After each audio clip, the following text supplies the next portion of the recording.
So now we're live and recorded. Hi, I'm Jess. I'm going to be your teacher today. You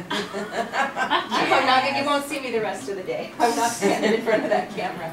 But you'll hear my voice and all those in the class.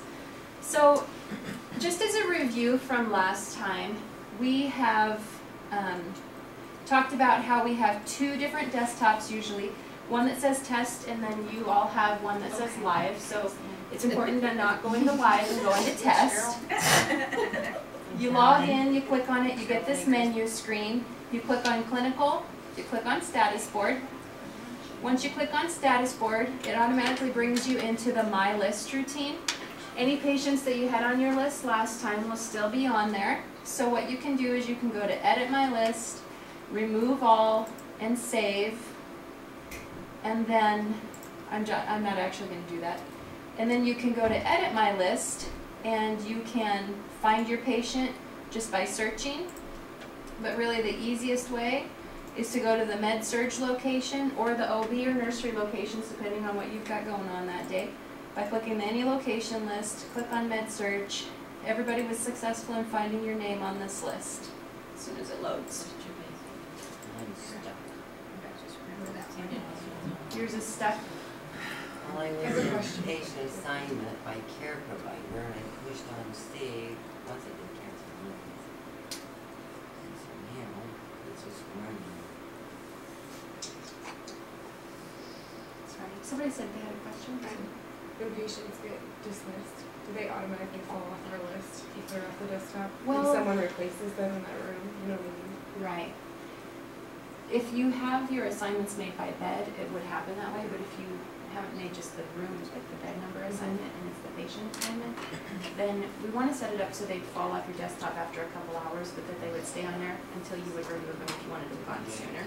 You could just highlight them, and then hit the remove button from My List routine. Take it back over there. So like, but overnight, if there was a patient that left overnight and we came back during the day and they weren't there and there was someone else in their room, they're going to fall off our desktop after a couple hours. Yeah, because they've been discharged. Yep. Yep.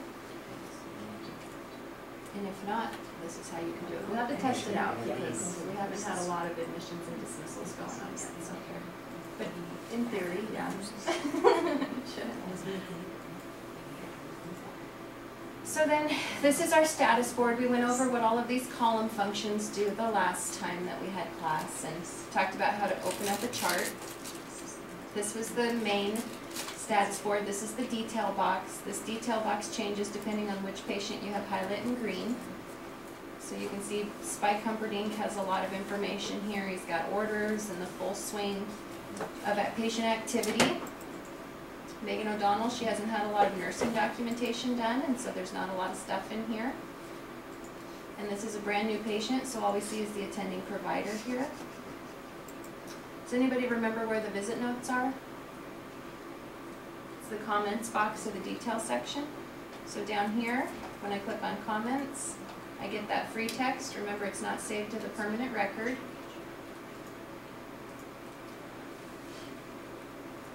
How do I open a chart? Now that I have them on my list, I'm ready to go in and do some documentation. The folder column all the way to the left. Yep, the folder column here, or I can highlight the patient in green and click Open Chart. You want us to do that? Yep, go ahead and open your chart.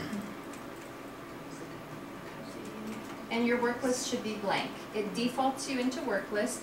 We know that this is called work list because these body buttons on the right are all gray except for work list is white. And it's not a very bright difference in color. It's very faint gray and then white, so it's not like a big flashing sign that says you're in work list, but every time you default into a chart, it takes you into work list automatically. You can determine what you see on your work list with this little area up here. And the work list is what we're going to start with today. And just talking about the different things that show on here. Now, when I have a blank work list, last week we talked about care plans and standards of care.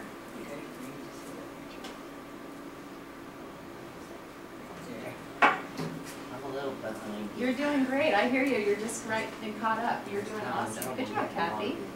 We can just push close now. Your patient is. So we have a blank work list. This is a new admission. What is something that everybody can add as a task to this patient? It's a standard of care. Whether you're the nurse or whether you're the aide, whatever, you can add a standard of care to the chart because it's standardized. It's not technically care planning, even though it does appear as part of the plan of care. How would I get a standard of care on here? Add? Yep. How we did it last week, this footer button add. And you can click on a standard of care and pick the one that's appropriate for this admission type, which would be adult med surg for us today. When you click on it, it appears here. If you're curious and you're not sure which one is appropriate, you can see more detailed information about what is part of this standard of care by clicking on the blue eye. And it'll show you all of the interventions that are listed there. What if you don't have the adult? You don't have the adult?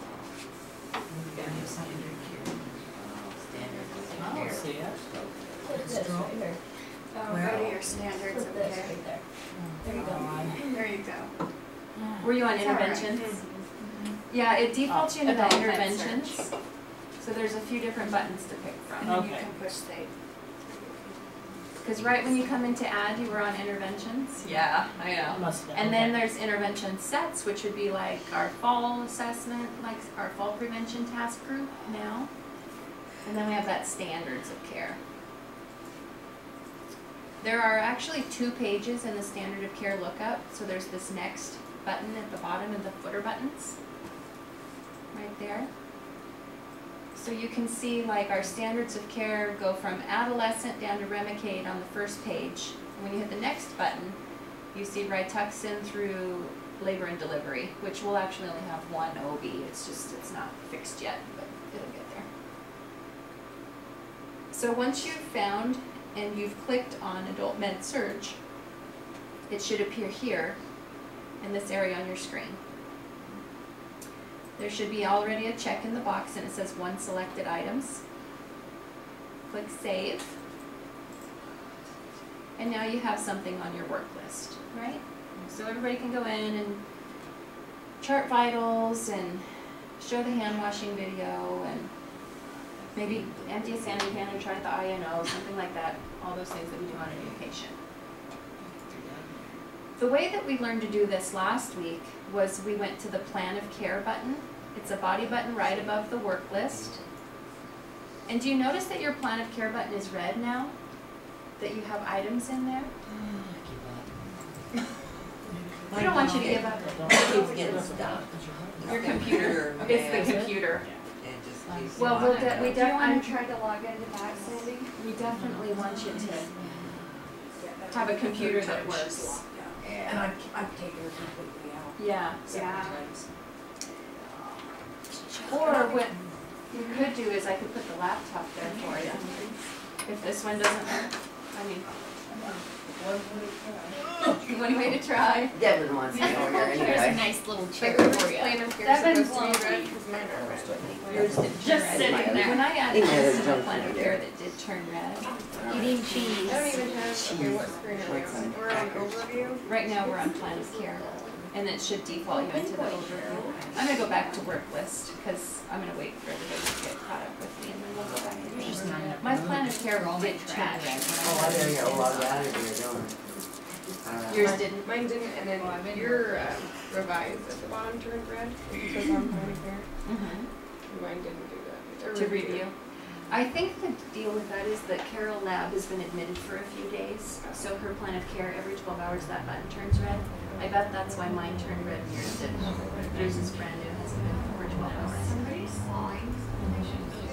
No, So that There's running. they're gonna blow up the elliptical. Yeah.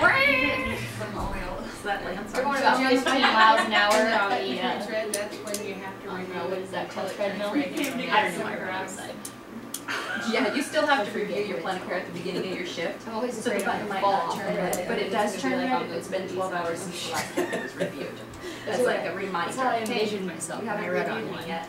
So after Please do 12 not hours. talk. But if Please I do not review talk. it at the end of my shift and then you come on at the beginning of your shift, it's our standard for a facility to review it at the beginning of the shift. And your button won't turn red till the end of your shift because it's a 12-hour timer. So that timer is What's it dependent saying, on when the last person Huh? reviewed it. It's not a fail-safe. It's the same as it did It doesn't when I know started that up over there. you're every now time starting I tried your to log in, it would Okay, so come you up can that- actually review. There's no it. desktop. You can review it anytime. Okay. Yeah. Well, that won't matter, she's on the laptop. It's not letting you in. Desktop source for this desktop are not responding. Please try connecting to this desktop again later or contact your system administrator. Oh, man. That's what I kept doing over there to start with.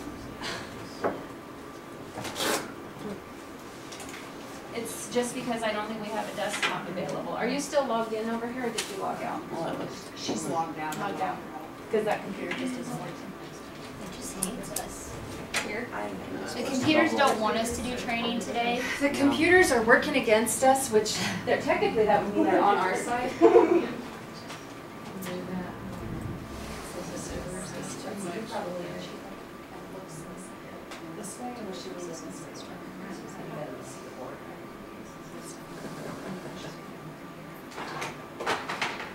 I'm not trying to.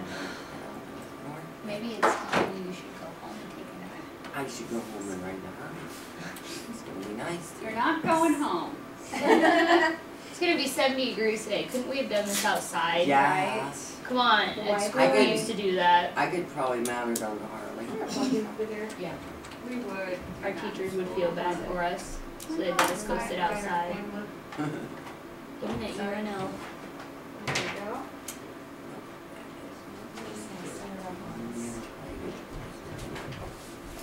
Good media again. Okay. Well, it was nice seeing you. Yeah. Nice seeing you. Thanks for playing. That was fun. So much fun.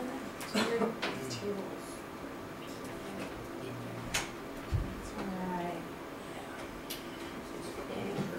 See if we can get you logged in. Yeah, it's cold. It was in my car.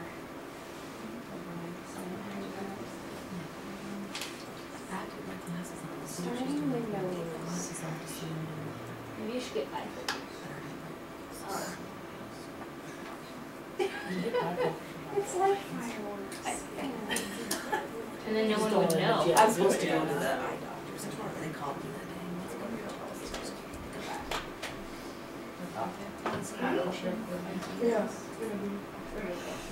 Press control. It takes a minute.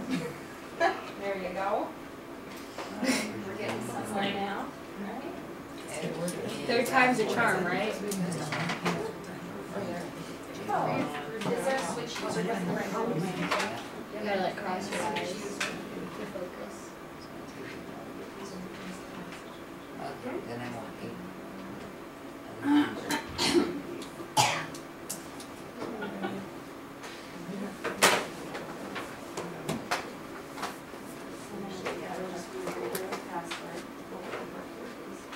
What is this big cord attached to? Did you end up plugging that? That's attached to the wall. Pull it. Oh, that's the one?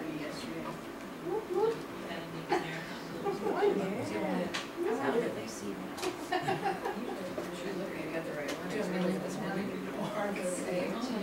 Nope, so. I'm just hanging on to this thing.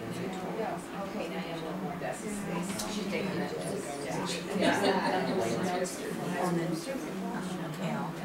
Is that desktop coming up for you now, Sarah? You're welcome.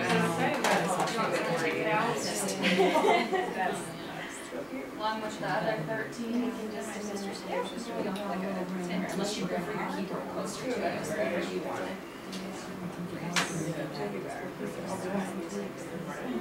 So when you log in here, stop thinking about it.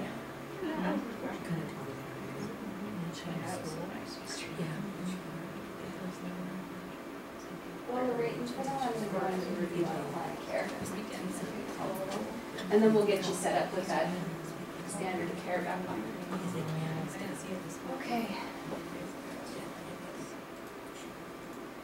So on on your work list, everyone but Sandy has this standard of care with all of these items listed.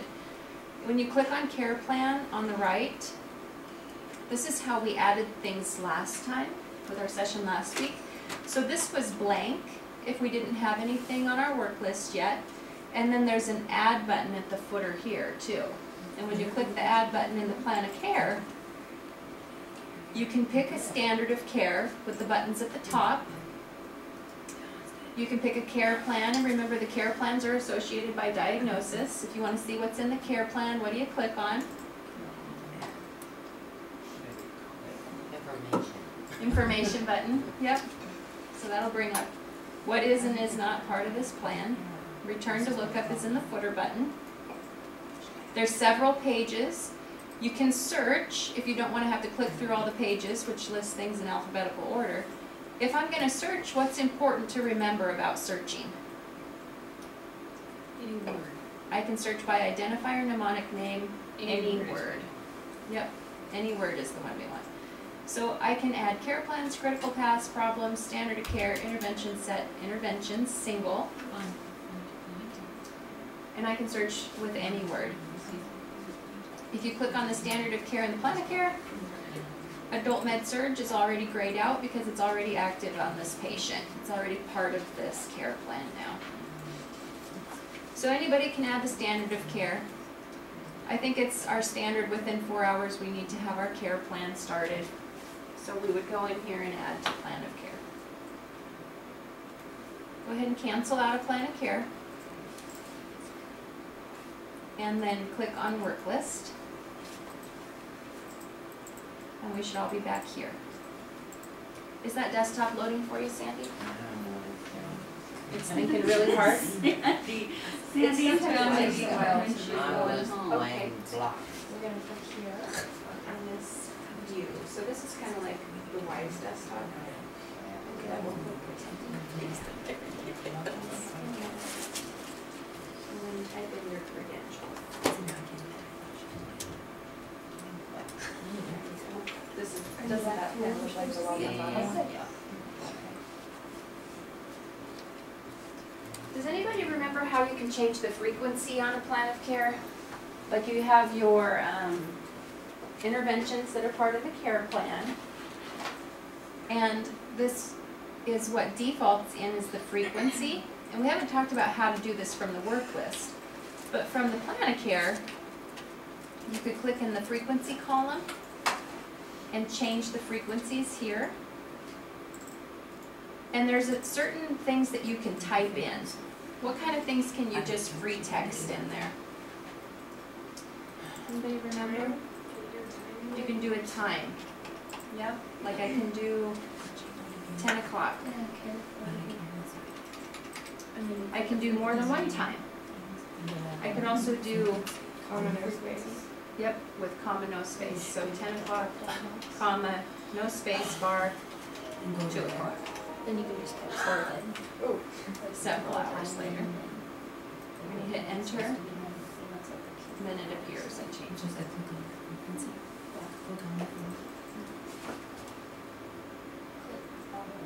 You can also type in like Q5M for like Q5 minutes.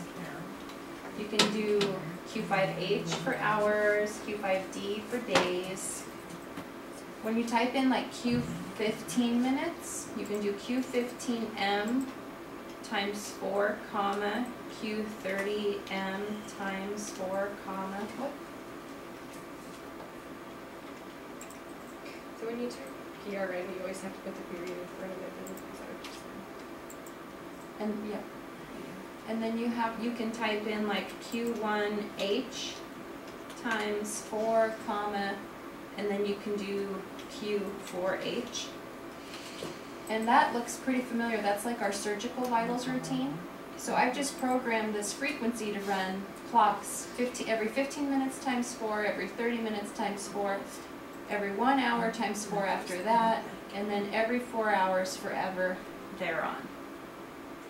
And like Logan was just saying, she remembered that on this PRN, if you type it in to change a frequency from like Q6 hours and you want to make it PRN, do you remember that you have to put a dot in front of the PRN? Otherwise the PRN will generate a clock, and I think it's either at midnight or 8 a.m. I can't remember which, but. So you would want to definitely put a dot in front of that.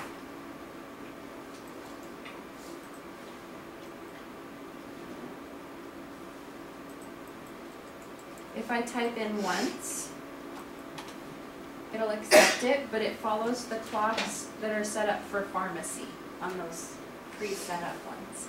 So once might be 9 a.m. Something like that. Sandy, are you in Meditech? Yeah, just trying to get up to where we're supposed to be. Yep, I won't leave without you. I'll wait for you.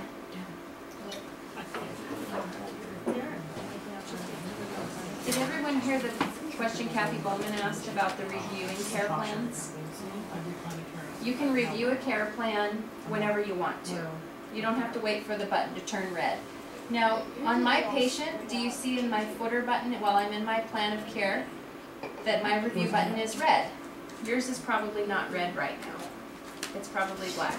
This patient's been admitted for a few days, and your patient's just starting, and so it hasn't been 12 hours technically, so the plan of care isn't due to be reviewed for 12 hours after it's initiated. And so since it's 8, we probably started the standard of care at 8:30 a.m. and went into the work list. That's what starts that initial 12-hour clock. So the next shift that comes on, this reviewed button won't turn red until about 8:30 at night.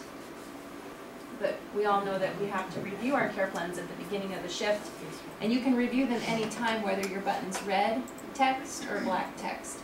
And all you gotta do is click reviewed, and I have this message that it was initiated 191 hours ago, which is why my review button's red. You probably have no message written there. Thorough review, yep, I sure did. Hit yes. I agree, I'm gonna leave all these things on my care plan. I'm ready to start my shift.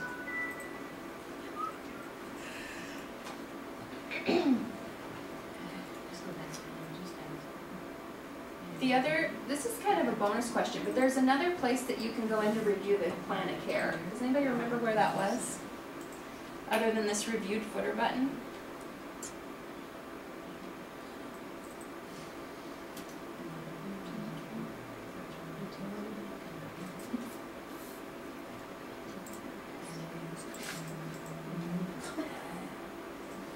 I'll let you think about that for a while.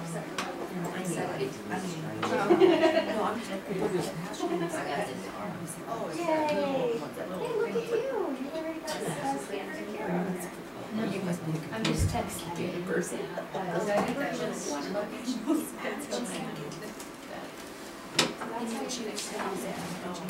It's actually in the utility footer button.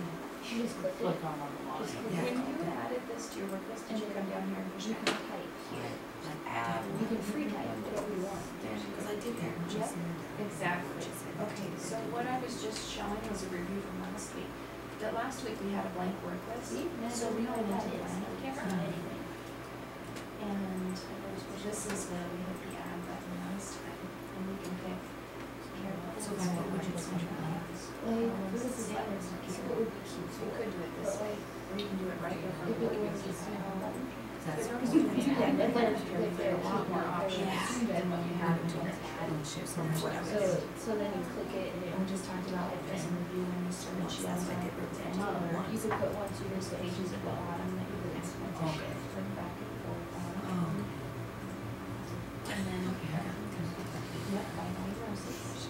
And then we were just talking about when you change the frequency, and you can text things in.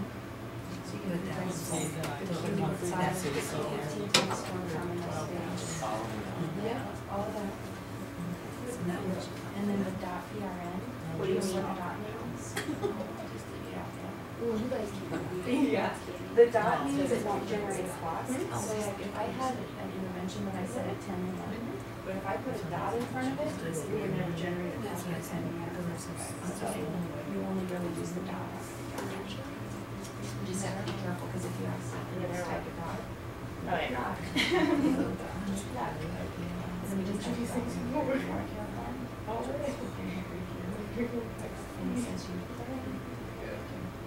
then we can also go into utility.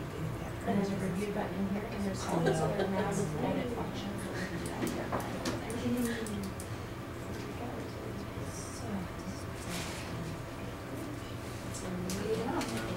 That's where we're at. Did everybody find that utility button? Did you find the review option in utility? Just a little extra information, and when you click on that utility, you're like, oh, I have all kinds of extra things to do in here. What's with the pretzels? She didn't know there were pretzels, so I took her some. Gotcha. Apparently I'm hungry. Yes. The bottom.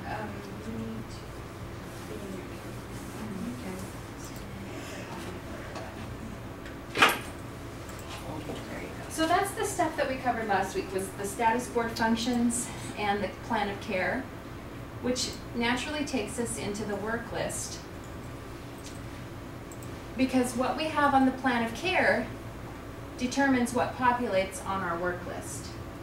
When we add things to our work list without going through plan of care, like when we just added that standard of care with the footer button add from the work list, we had just a few options. What we've put on there when we selected the standard of care for adult med surg shows on our work list. When we click on plan of care, the exact same stuff shows here.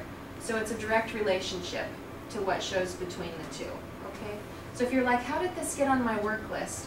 It's because it's been added to the plan of care, or it's been added on the fly on the work list in the add button. So what's an intervention that we might do for our patient that's not included in the standard of care? Maybe we need the nurse to put something in the care plan, or something that we need to accomplish. Like we're going to ambulate the patient, right? So we can say, hey, I need you to add this to my work list. The nurse can go to plan of care and add it from there, or they can just click add, interventions, select any word to search, and then when you type in ambulate, you'll have anything with the word ambulate come up. You select it, you save it, it shows up on your work list. I like to alphabetize my work list. When you click on this care item, it will bring vitals to the top since it's the last thing in the alphabetic list, or it'll bring the A's to the top, and I can easily find ambulate. So that's how you add an intervention on the fly without going to the plan of care.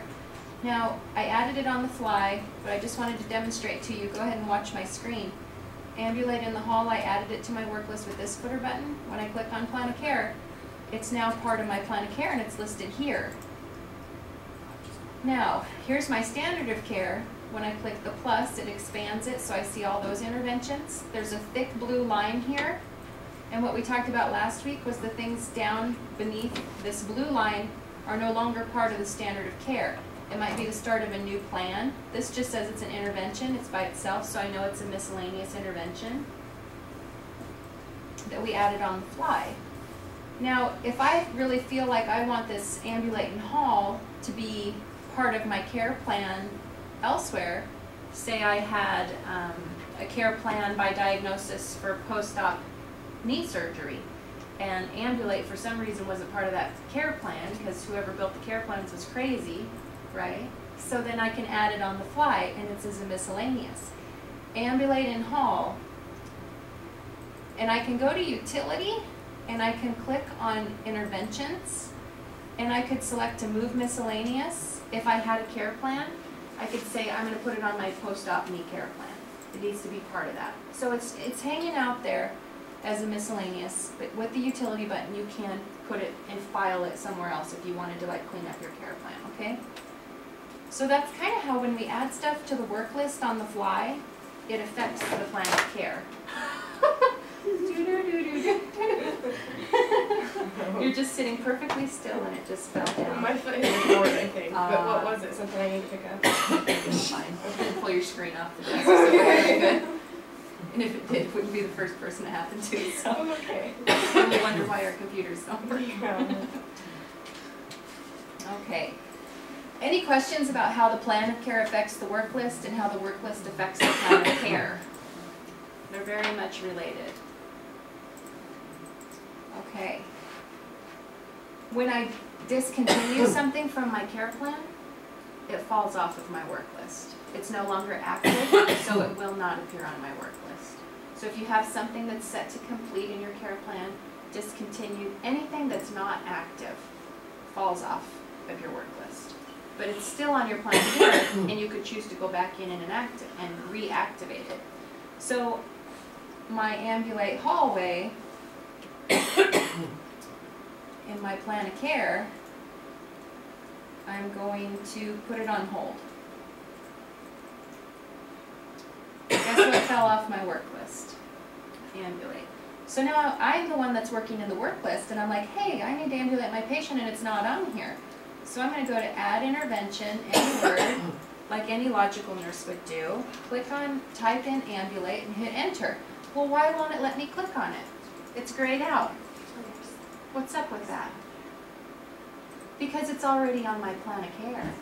So it's gray because it won't let me add a duplicate intervention, right? So I know now it's already part of my plan of care. It's not showing on my work list. It must be in a different status other than active. So come to your plan of care. Oh yeah, it's on hold. All I got to do is reactivate it. Go to the work list. Bam, there it is. So it can be a little frustrating when you're trying to add something to your work list on the fly and it's grayed out and it won't let you click on it. Just remember that relationship to the plan of care, okay? Because I've beat my head on the wall a few times on that one. There's a few dents in here. Nice hollow sound, by the way. So this is our work list. That's the explanation of the relationships. Let's talk about what we see on our screen. The work list is a list of interventions, outcomes, and or medications. And I've written a few notes on your outline on page 1 at the top. Items which are scheduled show a clock.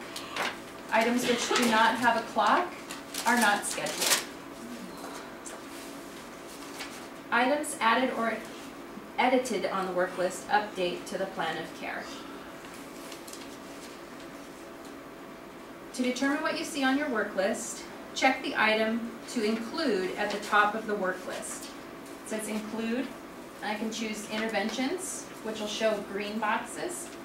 If I had a care plan and I chose outcomes, I'd have a blue box. And if I had medication orders on my patient, I'd get a red box that shows RX. And this patient has no active medications. Now, even though they don't have active meds, they don't have any outcomes because I haven't added a plan of care yet. I can click these things to show it, and as soon as somebody adds a med or a plan of care, it'll show on my work list automatically because I've checked those things off. Now, let's say I uncheck everything. Kind of looks like a brand new admission, doesn't it? Nothing on there. We know otherwise. This patient's been here for 3 days. I can't believe these nurses haven't been doing any documentation on this patient. Okay, take a chill pill and click on your interventions, right? So we're all going to have some moments where we want to freak out about things, and sometimes we assume things that might not be true. So before you point the finger at somebody, make sure you checked off your interventions to show, because it might be an embarrassing moment. The look ahead is the next line on your work list, and you can look ahead from 1 hour all the way up to 24 hours. And notice when I'm clicking these, how these columns are changing from 1 to 24. I kind of like mine set at 4 to 8, just kind of depends. I like to see ahead, sometimes 12 if you wanted to see everything. When I go up to 12 hours, notice that I now have a scroll bar at the bottom that I can scroll across. And when I scroll, these columns always stay in place. It's just the clocks that I'm checking out different times on. Okay?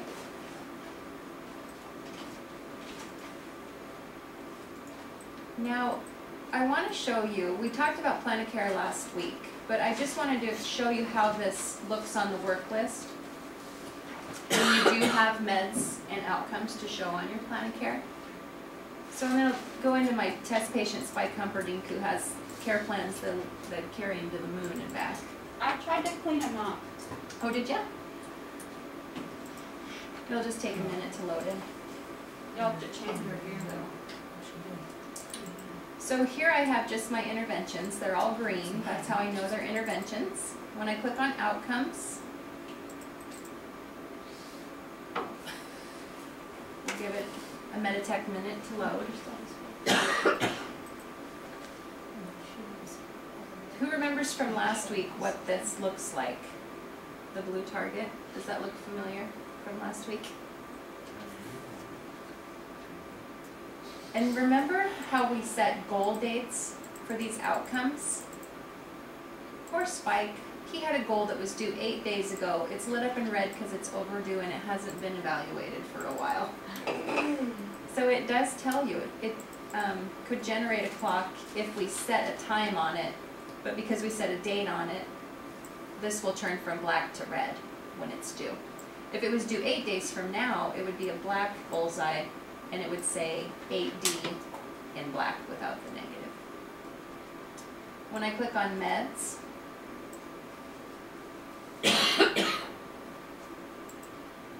do you guys remember what these, from the plan of care discussion, what these boxes with the I in it talks about? The information about it, review the information. Yep, you can do the information about it.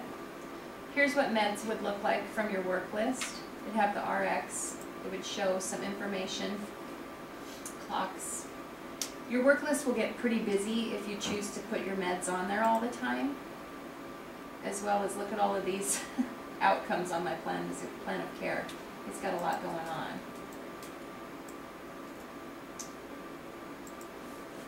So I just wanted to point out that there's multiple ways to see when your medications will be coming up. You can see it from the status board because we have that MAR column. Remember that? You can see it from the work list if you select meds. And then next week we're going to learn about going into the MAR and seeing what the schedule looks like in the real MAR.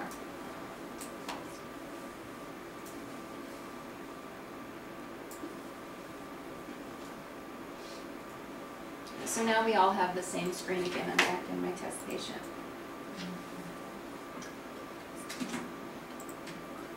These columns, just like they're sortable in the status board, are sortable on the work list.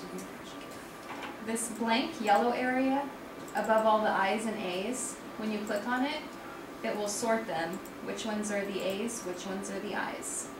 And you can bring the I's to the top and move the A's to the bottom. There's different types of interventions, which is listed on page 1 under columns, intervention types on your outline. An A means that it's an assessment intervention. There's questions to answer on this. An AO means it's an assessment that's part of a physician order. We don't have any AOs on here, but did you notice on Spike that there were some AOs? Did some of you see that? Okay.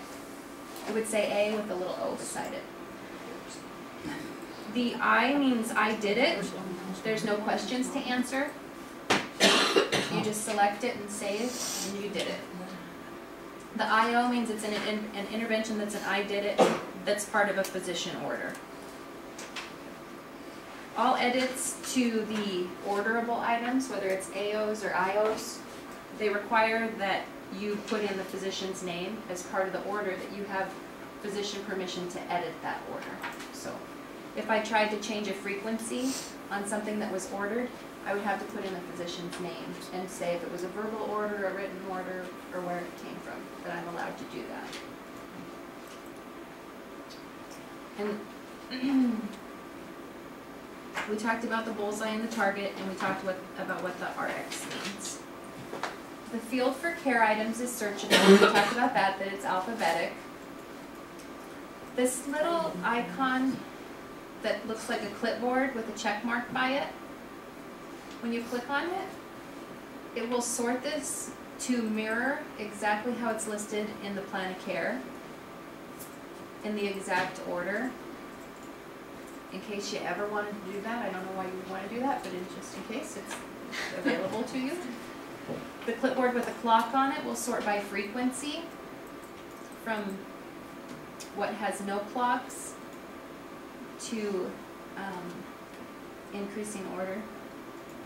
Just kind of a way to search. I don't think it's that useful.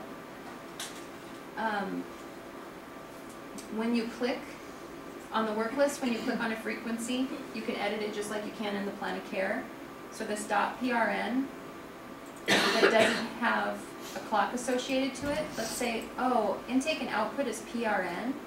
We really need that to be at certain times. And we could say, well, we do it twice a day, so I could type in BID, but what's going to happen when I type in BID? Starts from, It's what? it starts from now, so. It starts Every from now. 9 and 9 Yep. and If I typed in Q 12 hours, it would start 12 hours from now, so 9 and 9. BID actually follows the clocks that are set up for pharmacy. So BID meds are usually like 8 a.m. and 5 p.m., right? So BID would be 8 a.m. and 5 p.m. So if I wanted a foolproof way to say when we're going to do INO, and we can set this up in the background to default this so you don't have to change this every time, but it's nice for demonstration purposes right now. I can type in that we do our INOs when? Don't we usually do it at 5 or 6 in the morning? And then we do them again at 5 or 6 at night? Usually, it's usually closer to 6 after they've had supper, right? So I could put 1800, 6 and 6. Now I have some clocks. The next time it's due is in 9 hours. And if I looked ahead on my scroll bar, it's updating my clocks. I need to refresh. Come on, computer. It won't let me scroll ahead. I'm stuck. It's slow when I use this projector on both screens, but I'm not going to wait for it. You guys can use your imaginations and just pretend there's a clock down there. I scroll to it, okay? So it's due in 9 hours. That's kind of the foolproof way to get our schedules on there. In the frequency box, when you click on it, you can totally edit the frequency. And in your binders, there's a handout. You've received this handout in the care plans, but we also stuck it in here so that you'll be sure to find it. And it's the 5th page on your screenshots. Free texting frequencies. And it looks like this. Free texting frequencies.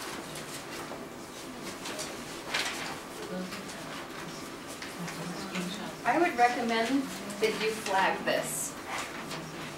And that you have a note on there that reminds you what that dot does.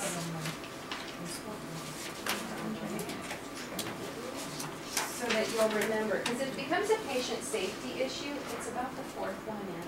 Yeah, you found it. I didn't need a good one. Here's a little flag for you. It's a patient safety issue when you change some of these interventions. You guys have some flags? Okay. Do you have flags on your table? It's about 5th page. Yep. There you go. Flag right there for you.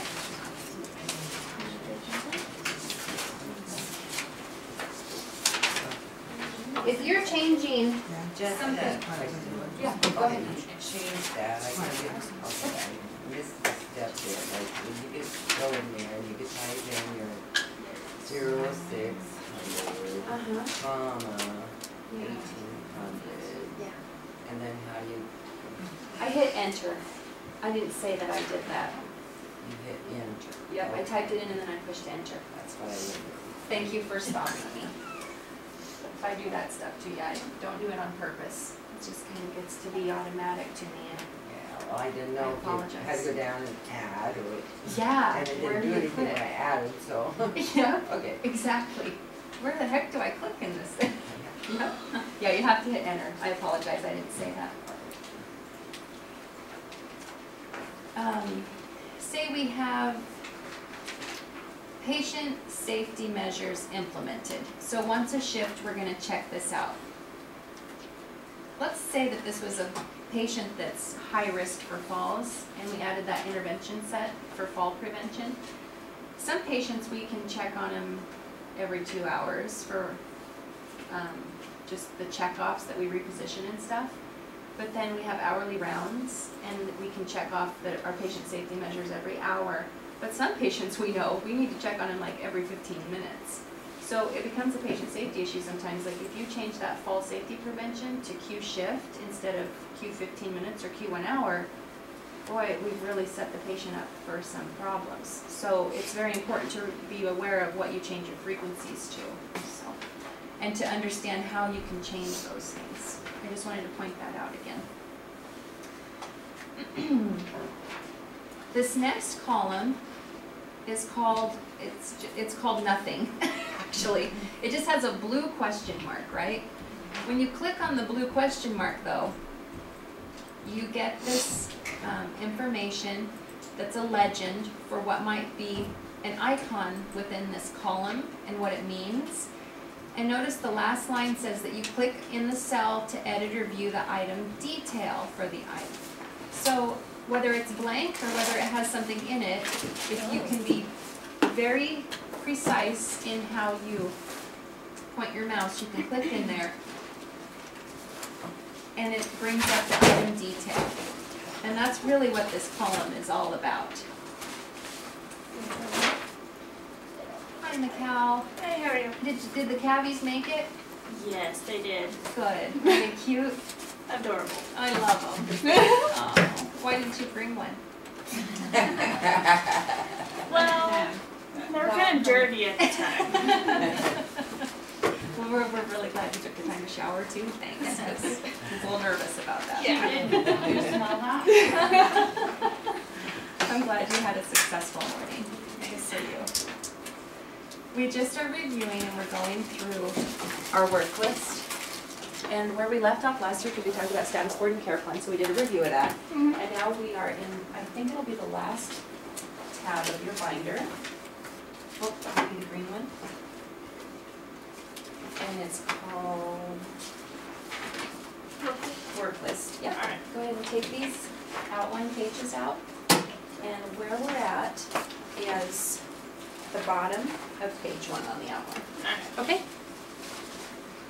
So, we talked about the assessments, we talked about the I did it's as a review from the care plan items, how to sort alphabetically, how to sort by frequency, and now this blue box is the legend.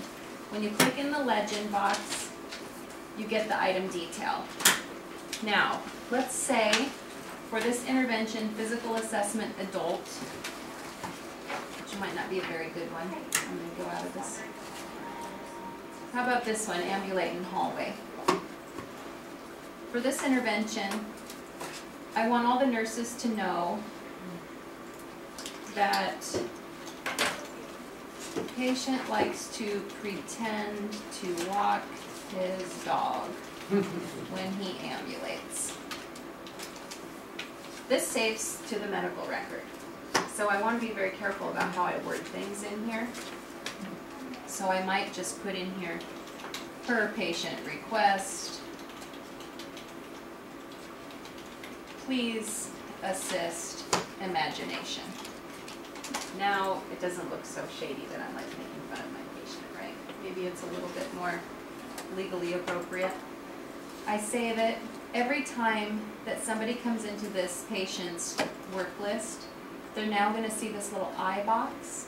When you click on the I, it gives you more information about this intervention that's specific to this patient. Okay? Now I couldn't type in here until I clicked the blue edit button, right? I had to click the edit and then I could type whatever I wanted. When I come in here and type, I save this, the next shift is on, it's a new nurse, they click in here, they want to edit it, they can delete what I wrote, they can add in whatever they want. It's not one of those things where you can prevent somebody from editing what you put in there, but there's an audit trail that shows who has done what and what they've typed in. But you can totally delete out my note if it's no longer appropriate. Like he really has a cat, not a dog. You know, you can change that. She, I should say. Don't tell Carol that I put that on her intervention. want tape. Dang it, I've been busted. Yep. So there's I's, there's P's. If we had an order, there would be a box with an O that I could click in here and see more information about the order. There's A, which means associated data, P for protocol, I means that item detail. If you see chain links, that means there's a linked medication. Of course, that only shows up for the meds. And then the yellow flag only shows up for meds, and it just determines if there's a conflict with another medication or an allergy conflict, something like that. This is not sortable. When I click in this column, it only brings up the legend, but it doesn't bring anything with the protocol to the top. It's just not sortable.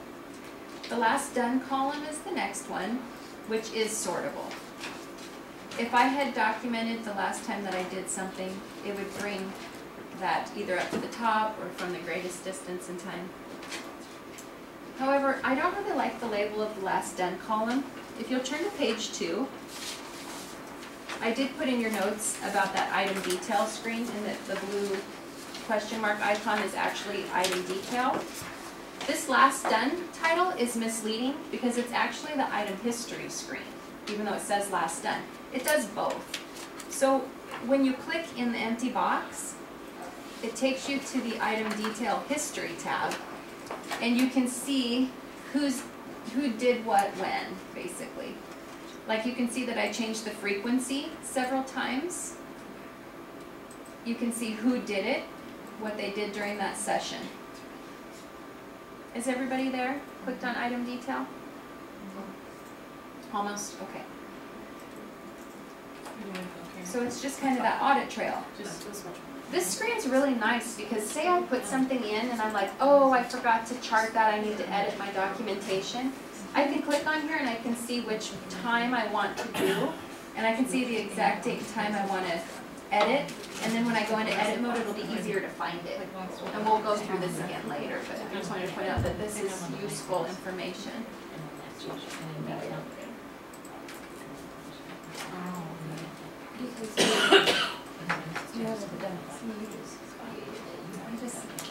I love it when everybody jumps in and they know where to point and help each other. It's a team effort, you know. It's a good deal.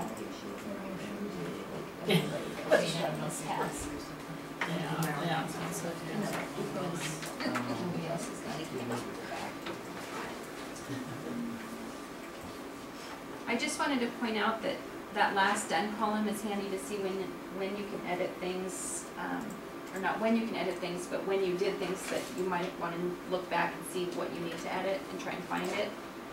But that you can only edit an item within 3 days of documentation.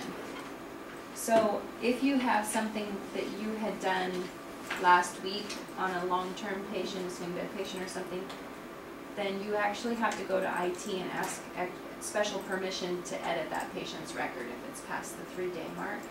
And that could easily happen if you worked, forgot something, you called in, you said you forgot it, you continued the continuity of care, you reported off on it, and you're like, I'll just chart it when I get back from Cancun in 2 weeks. You know, I'm on vacation, I'm not going to worry about it right now because I'm in Dallas on my way there. You know, it's just impossible. So when you come back, you have to just remember to talk to IT to open that up for you again. The status/due column is searchable when you click on it. Brings the overdue items to the top or moves them to the bottom. For the interventions, you can click here to edit the status of the item. So when you click in here, even though it says it's due 47 minutes ago, you can set it to canceled or complete, and you can adjust this for your care plan right here from the work list. Now again, the only care level of a provider that should adjust what's active on the care plan is the RN that's in charge of the care plan for that day. So if you click in here, or you put your elbow on your mouse and you click on it a few times, you might want to just be aware of that. It was an accident. And then we have all of our little clock columns.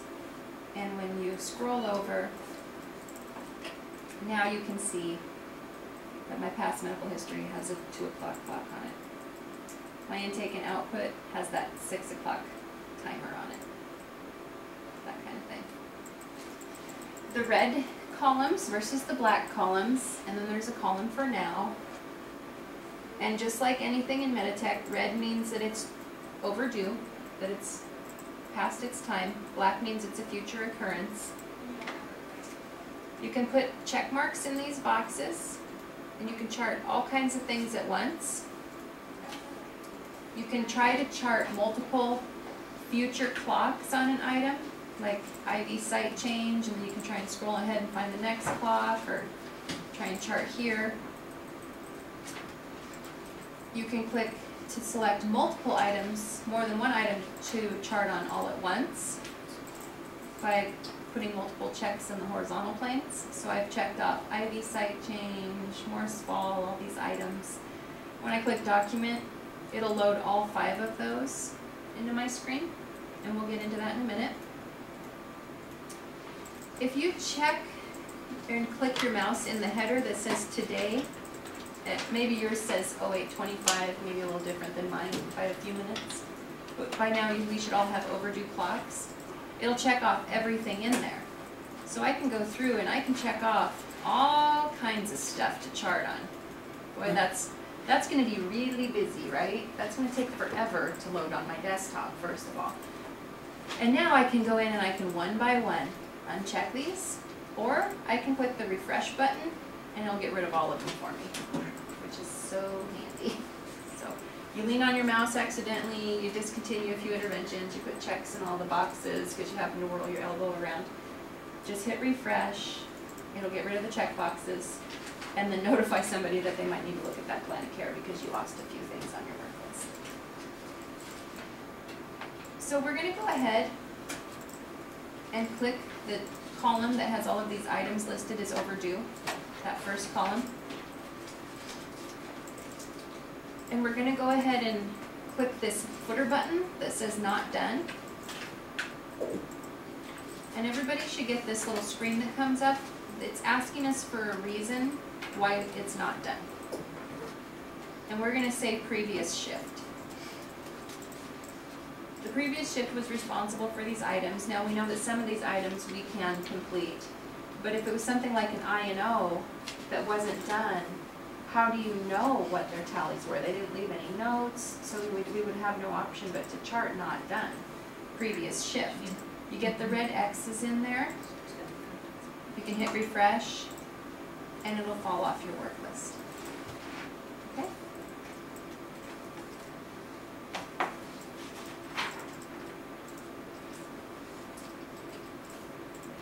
We're going to go into the rest of these footer buttons in a minute, but I wanted to point out that it's on page 2 and it carries over to the top of page 3 in your notes, that it won't allow you to document on a future occurrence. So I'd like to demonstrate for you the I did it's. So I showed them the hand washing video, and I also know that I'm doing my hourly rounds, and I know I'm going to do my hourly rounds every other hour for the rest of the day. So I'm just going to sign off on it now and get it out of the way. Probably not the best practice, right? So when I click those things and I hit document, look what happens. I just have my 1 clock, the time is for right now. I have the 2 interventions that I checked off, hand washing and hourly rounding. There I did it, so I don't have any questions to answer. When I hit save, look what it did to my clocks. But I checked off that I did multiple clocks, and I checked them all off that I did them at 9:18 in the morning. So 10 o'clock and 1400, it says I just did them all one time and didn't bother to do them the rest of the day. And when I refresh my work list, those clocks are now gone. I'm going to bring my I did it's back to the top. Look at my hourly rounding. Looks like I don't have anything to do for the rest of the day. Not a good idea. I'm good. Get yourself into some trouble that way. Because there's an audit trail that shows who did it when, and it's called View History. And when you click in here, it shows I did it 1 minute ago. And I look at that history and it says 9:18, I documented hourly rounding 4 times that I did it all at the same time. Say I did that by accident, there's this nice little undo button at the bottom. So I can click undo and save, and it will delete out and it'll restore my clock. And the reason that I'm undoing it, my bad, mistaken entry. I can click on the next one.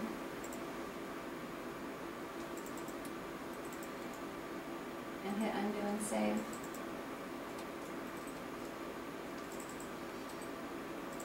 So I documented it, I undid it.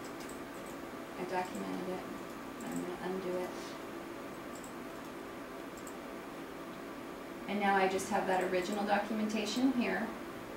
I'm going to leave that one alone because I meant to do that one. I'm going to go back to my work list. When I refresh my clocks, refresh it, my clocks should appear. And it's actually set at Q shift. So I could set this at Q2 hours.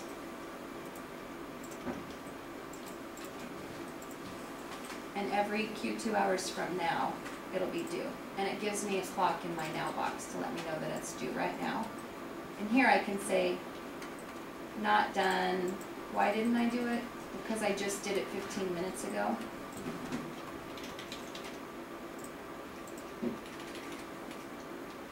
And I can free text in already completed. And that'll get rid of that clock. And if I refresh my work list, I'm good to go. I have my clocks all set up the way I want them. So that view history button kind of comes into handy. And it's not labeled view history, it's labeled last note, right? So I can fix my boo-boos. You saw how I could try and document in a future occurrence, and it put that now, the current time in there. So let's say I'm going to document for my 11:20 hourly rounding, and I'm going to be slick about it this time, and I'm going to change my time to 11 o'clock. So it looks like I did it at 11 o'clock, right? So I click on this little box at the top, in this green area where it says the date, the time, and my initials. When you click on this gray arrow, this is where you can adjust the time that you did it. Say I did it in the past and I want to say, oh, I did it at 05:20 a.m. It'll change it. Click on it again. I want to click on 11 and it won't let me. Anything that's a future occurrence is not available for me to click on. Meditech has a hard stop that it doesn't let you document for a future occurrence, which we know is illegal, right? But I'm going to be pretty slick, and I'm going to delete this 05:20 and I'm going to put in 11 o'clock, and now I've got them. Nope, still another hard stop, right? Just like on those care plan items, it won't let you document on a later occurrence than the current time, which sometimes is annoying because you have an hour before it's due to document on it, and it's like 1 minute before, and then you're going to get this warning. So it's nice safety practices in a lot of ways, but sometimes you just have to wait that extra 30 seconds and then you can do it, okay? Can you show me one more time how to get to that clock? Yeah, I'd love to. Everybody's in the I did it intervention, right? Are you on your work list? Or are you on the screen that I have? Okay, I'm Jess, gonna, also, you might want to ask if anyone has that button where you can change the user. You have to check. yeah. To the witness. Have you found some people? Someone did in last week, two people that can't remember who. It's annoying. Yeah, we'll have to figure that out for sure. We'll go through it. Oh, okay. Okay. See? So take a clock. Yeah. So I'm from the work list, I put a check in the box, that I'm gonna document it now. Or I can put a check in the box on my future occurrence. Or I can put a check in the box in a past occurrence. The future occurrences, it'll put the time for now. This is a past occurrence. I'm putting a check in the box. Notice the time that came up. Not the now time, it's the past time, the time that it was actually due. So I'm saying that I did this at the time it was actually due, when I'm actually doing it much later. So it's important to always note, be careful where you put the checks on your work list, and also note the time that comes up in this column. And to change the time, there's this gray arrow on the right-hand side of your screen. When you click it, you can change the time accordingly, just not to a future occurrence. Everybody successful in editing your times? No. No? Oh, I just sit with my You need to move weight all around. on that knee. That was not smart. Wait a minute, I gotta gimp over to you. I figured it was time for you to move around, so I thought I better get you up. Freezing up. Okay, so I wanted to say I wanted to go here. And hit the document button at the bottom. Yep. I'm gonna change the time. So I can just drop down and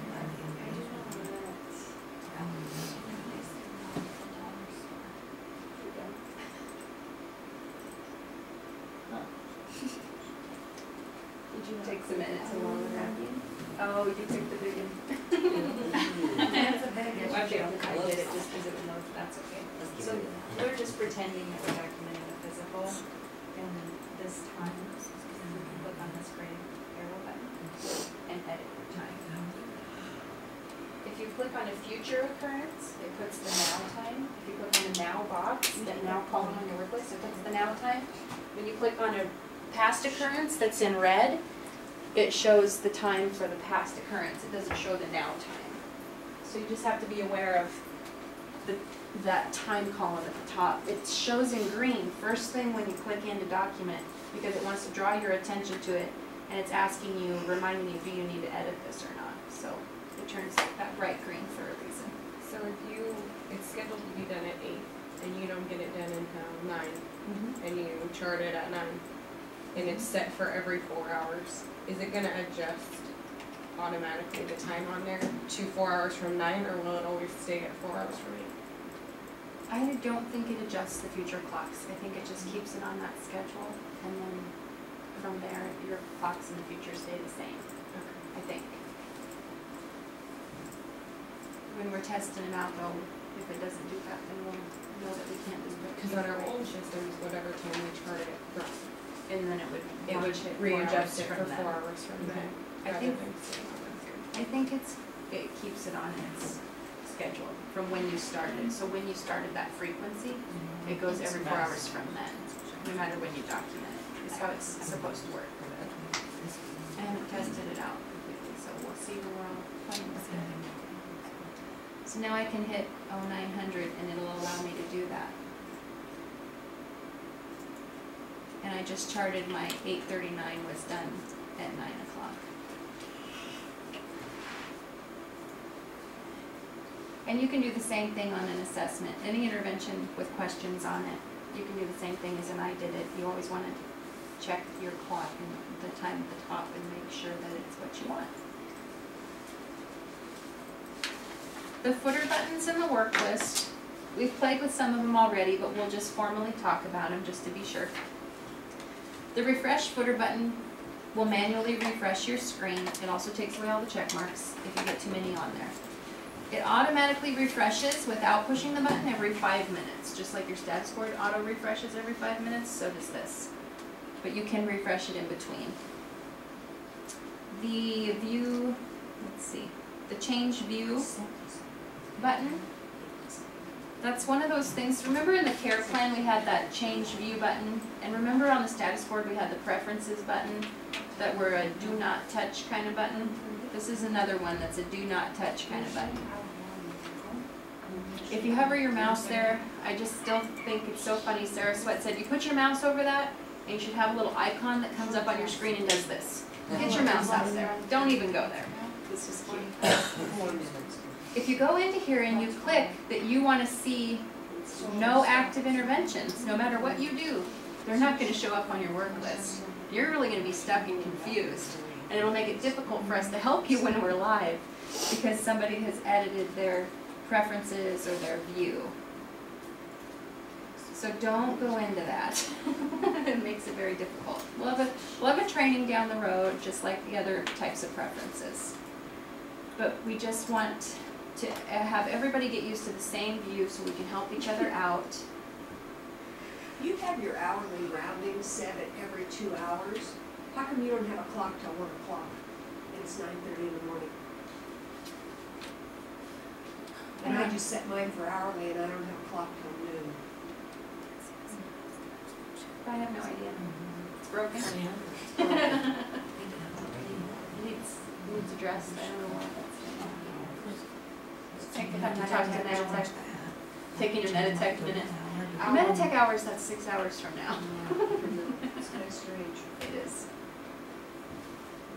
It needs fixed. Well, it's Because it because only we needs went in documented and once during shift. this weekend, it's documented it's done, so it's Yeah, but I changed the frequency. that's why it says the next time it's due is in 4 hours, because we already clicked the next 2 hours to be done. When we signed off on it as a future occurrence. It could be, but I don't know which intervention Patsy has that she's changing it. If it didn't generate an hourly call for it. Because when you change the frequency, it should start from now. So like when I change this to Q1 hours, and we really, the way it's designed to work, it should start from 1 hour from now.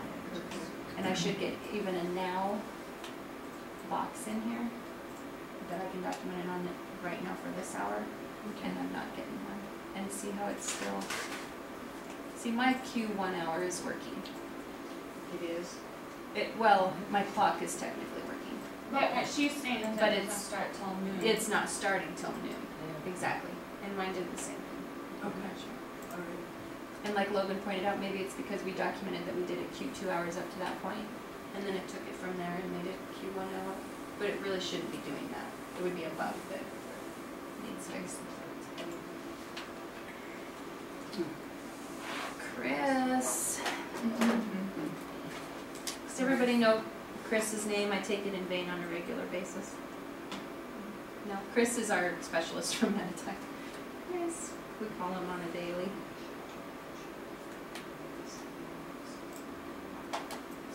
Yeah.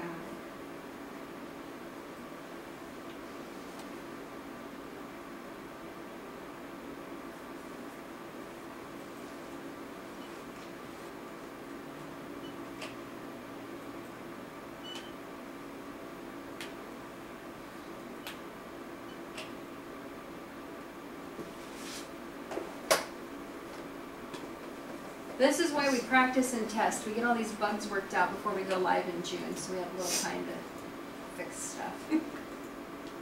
Hopefully it's enough time, right?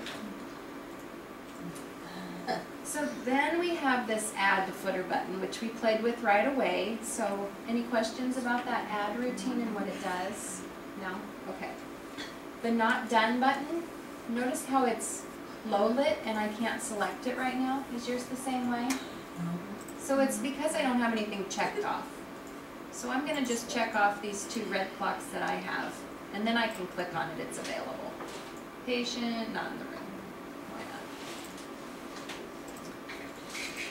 The view edit footer button, whatever intervention that I have highlighted in green on my work list right now, so for me that's hourly rounding. When I click on view and edit, it'll just show me what the last documented information was. And since it's an I did it, it just lists what it is. And I can go to mode, and it would change it like from questionnaire to flow sheet mode. But for an I did it, that doesn't do very much. I'm going to X out of that. I'm going to highlight vital signs in green. And then I'll click view and edit. And what happens is it shows me the last documented occurrence for vital signs. Well, I haven't documented on it yet, so it shows me the questions, but I have no answers to view on here. And if I change my mode, it would take me into flow sheet mode or questionnaire mode. Nothing's documented, so I have nothing to view. So what we should do is we should all chart vital signs on our patient, so we have something to view in there, okay? So go ahead and click in the now, and then click the document footer button. And this brings you into a flow sheet of questions.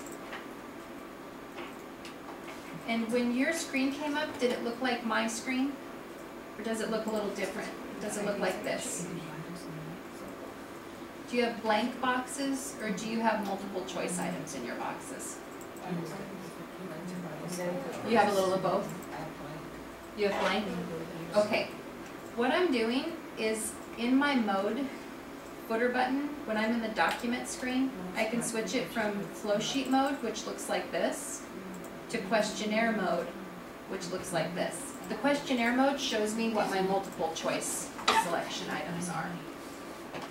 If I'm in flow sheet mode, I don't get to see the multiple choice items until I click on the arrow, and then I can see what I have to pick from as a drop-down box. So it's a matter of preference. The first time I document, I really like questionnaire mode because it shows it all right there. And then maybe my next set of vital signs, I might prefer flow sheet mode because I can just scroll through it a little faster. I'd like everyone to document in questionnaire mode for the first time. And most of our assessments, we have them default so that it shows all of these answers like this. So go ahead and put in some vital signs. Does everybody have vitals available to them? Okay. Notice when I put in a temperature, I just typed in 99. Go ahead and look up here at my screen under temperature source and see what happens. See that asterisk that appeared as soon as you document it? You have to decide, you have to chart where your temperature source was, otherwise it won't let you save. Anything with an asterisk in front of it is a mandatory question. So if I didn't select something on here and I tried to save it, missing required fields, and it'll jump me to the required field with a green highlighter. Temperature source. Core temperature. Now, I'd love to know what core temperature means. Where am I sticking my thermometer to get a core temperature? Right? Isn't that kind of silly to have a multiple choice?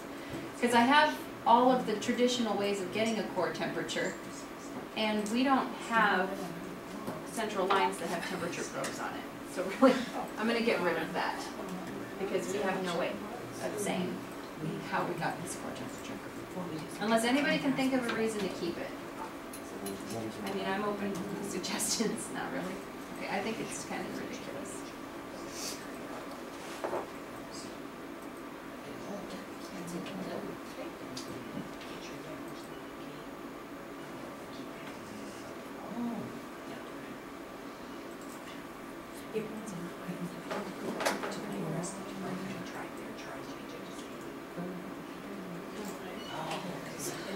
Did everybody save their vitals? I only put in one thing. Oh, wait. Everyone was able to successfully chart a vital sign? Okay. Save it when you're done, right? Yep, you hit save. Yes. Exactly. You can choose to cancel, but you would lose it. So now you have vital signs highlighted on your work list. We're going to click the View Edit button. And now when you click it, you can see the questions and your answers, right? Okay. Let's go in and chart another vital sign. I can't chart in my Now column until I refresh my work list, and now I can put a check in the box.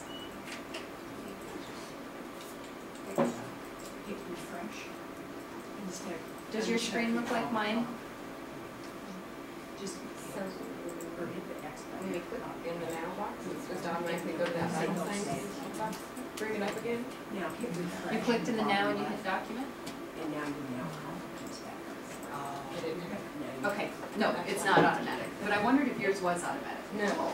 No, it's not supposed to be. Okay, you click in the box and you hit Document. And you have two vitals. Well, it does the first time. It automatically did the first time I chose document. It automatically came up as soon as I chose the Now. But this time, It's not supposed to be because I that. didn't have to click that for the class. That's interesting. If that keeps happening to you, let me know, because it shouldn't just automatically. Because sometimes you want to chart the vitals and INO. So it shouldn't be so slow. And you should see if I can click something. What else did I click that? He was gonna ask me something on this one. If anything with an A by it would have questions. It's an assessment. In the column on the left. Your I know. Did you have to push document? Okay. Yeah, let me know if it happens again. It might just have been a fluke, but if it becomes a repetitive problem, we need to fix that. Okay, so your screen should look like mine, right? Your old vitals show and then your new vitals. If it doesn't, hit the mode button. When I hit the mode button, it takes me into questionnaire mode and I only see the current session and I don't see the old vitals. But then if I click mode, it takes me into flow sheet mode. And so my flow sheet shows the last vitals and the next one. I can see up to 5 sets of vitals on my screen at one time. When I have more than 5 in flow sheet mode, I get a scroll bar at the top and I can see I can scroll all the way to the left and I can see the first vitals ever charted on this patient. I can scroll all the way to the right and see the last. I only have 2, so I can see the first and the last. But I can see up to 5 and then go from there.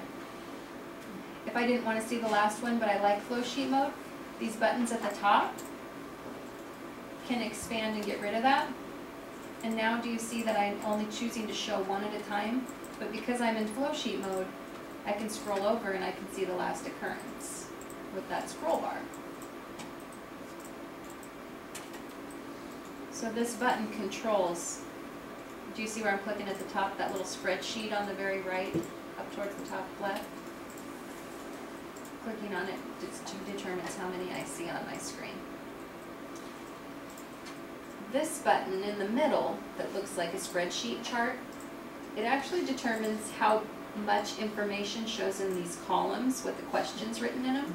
So I can make that smaller if I need to see more data over here, or I can make it bigger. It's just a matter of preference. I usually don't mess with it. I just leave it expanded. Just so you know that was there. Is everyone in flow sheet mode? Have you kind of played with those drop-down boxes that you can see the multiple choice there? So you can go in and you can enter new vital signs here.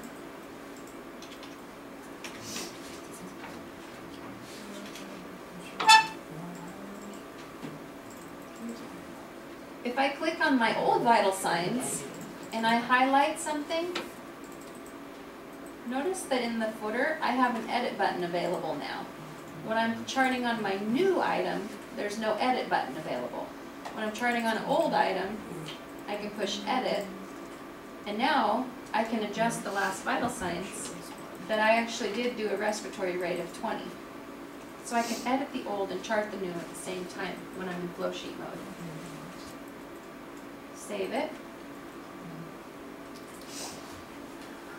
Did everybody chart 2 sets of vital signs now? No. No?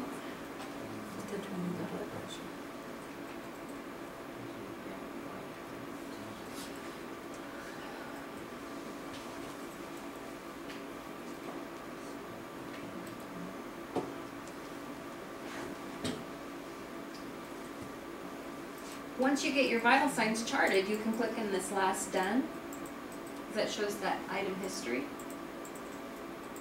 And notice that it shows that I documented my new vitals right now, and I edited my old vitals. And since I've edited, I have this edit result, and I have a little icon with a star on it. When I click on that star, it shows me the old value and the new value of my edit. Okay?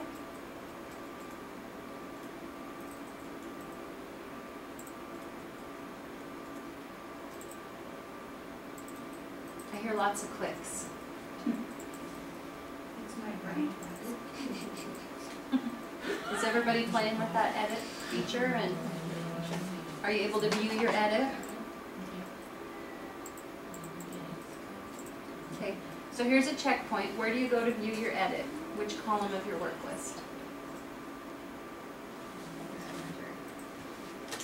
For a chocolate egg. Where do you go to view when you've done what and when, and you can view the history of your columns? The last step. I heard it. You said it. And then, oh no. This is bad. I didn't lose it. Oh, It was no. gone out of it. You just closed the chart. It's all good. It should still be there. If you didn't, if you lost it, we have bigger problems. We need to call Yes. Chris.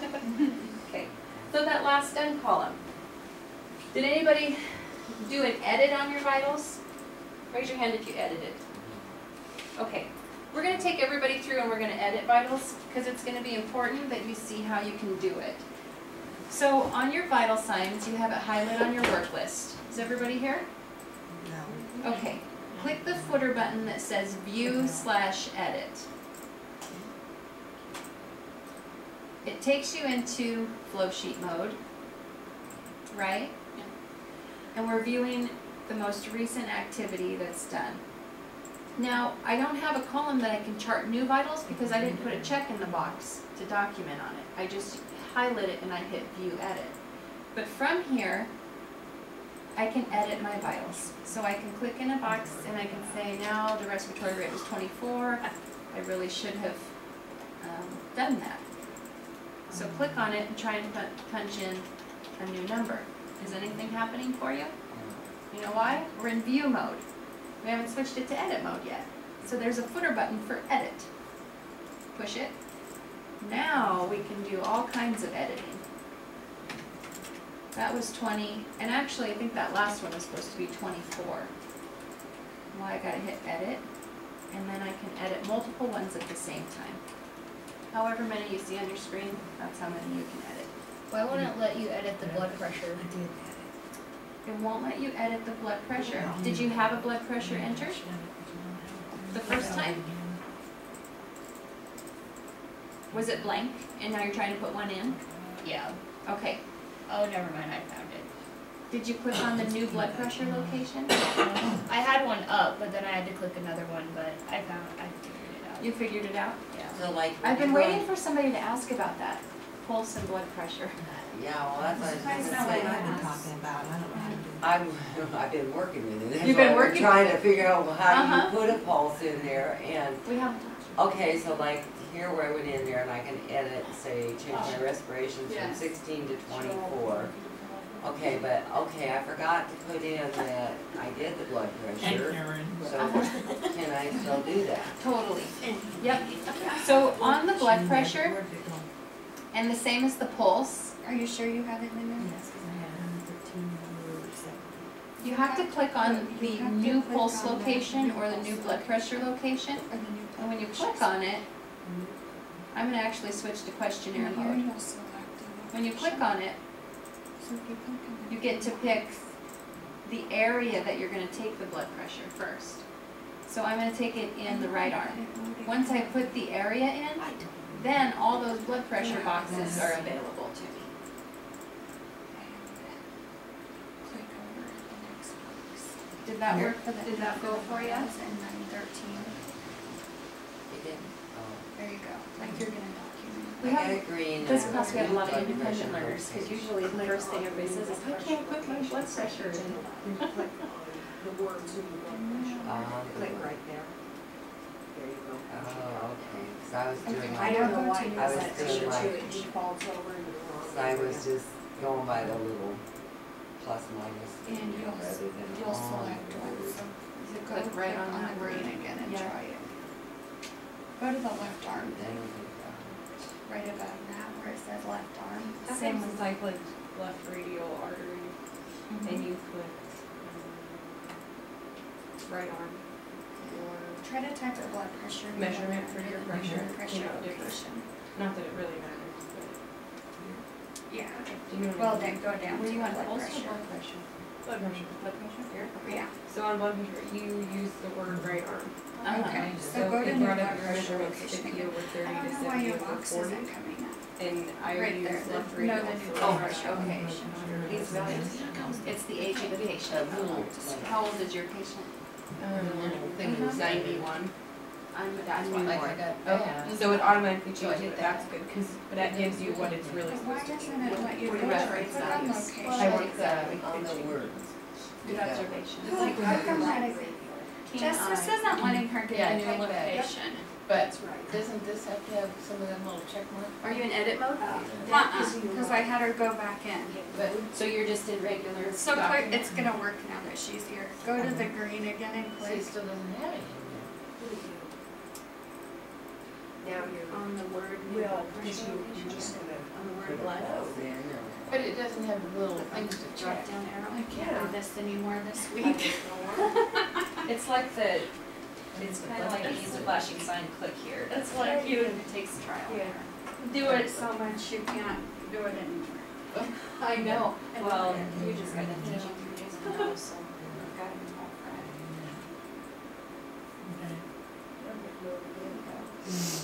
See, it doesn't come up with those She little, isn't getting, when she's clicking mode. these little, those little things you If you can want to scroll down, you can keep turning Other those things, and I have We it, gotta go back up here and do Yeah. this. well, I gotta have something. like with blood pressure, you get None of blood her little pressure. boxes are showing up. That is because she only has Put a- one put a blood set of pressure vital and then signs blood document. pressure. Remember to Here? Yeah, put blood pressure. You have to go to new blood pressure location. Okay. Yeah. An arm in there. You know what, that computer would not type in numbers for You me. get to mark what She just typed numbers in. You Oh, did? yeah. Okay, well, Yeah. because it won't now. It's not mandatory, The but body's still yeah, you on. certainly could. Yeah, I mean, it's Can you just type in the numbers in? So she doesn't matter. Yeah, Well, well. earlier she did. But I mean,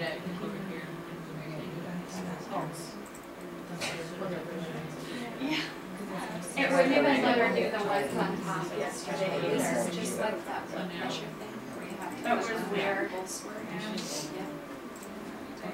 You have to click, did you click on that little arrow here? There you go. You get your drop down box.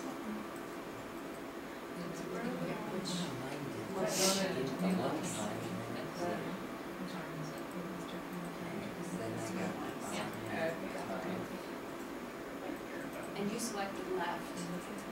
There's gonna be two words. We can delete it. Hit that delete. You click back on it, you were in the right spot. And then see that word delete, click that. There you go. And then click on it again, and it'll let you put in like left radial. Because if you put left or right, you still don't say she's using an arm or a leg or chest or maybe you listen to their big toe. I don't know. Sometimes my baby toe pulsates, right?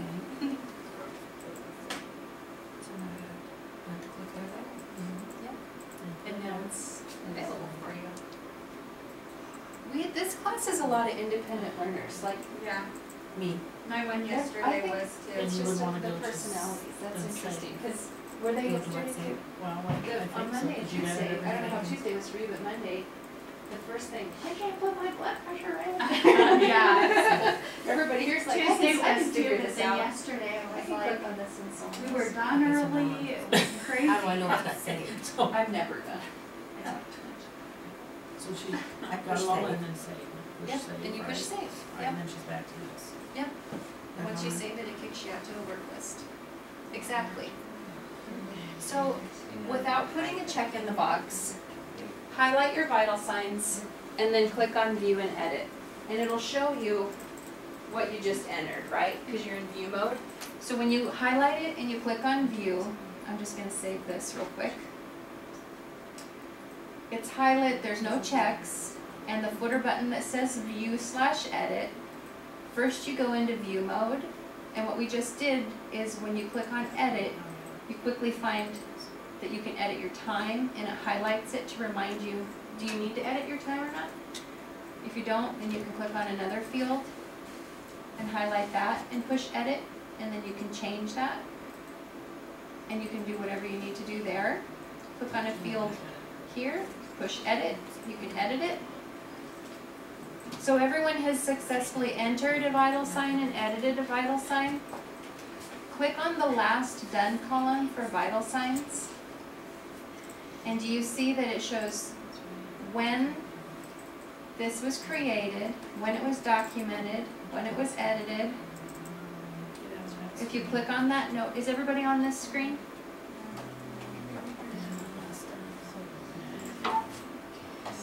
I wish this pillar wasn't here so I could see. There's 4 people over there that I can't see very good, so.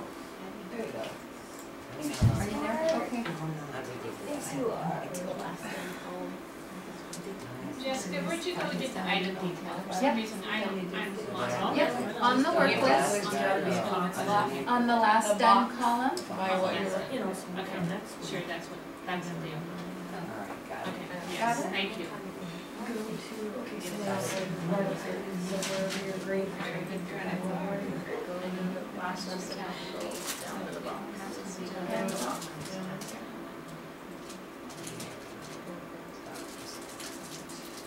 Okay. Was everybody able to see this? Yes, thank you. All right. Does everyone have an icon here that has like a little note with a star? So when you click that note with the star for your last edit, it shows you the old value and it shows you the new value, right? Everybody has this screen? Okay. No, I don't have a flag. Oh, you didn't edit anything? Oh. Did you need help?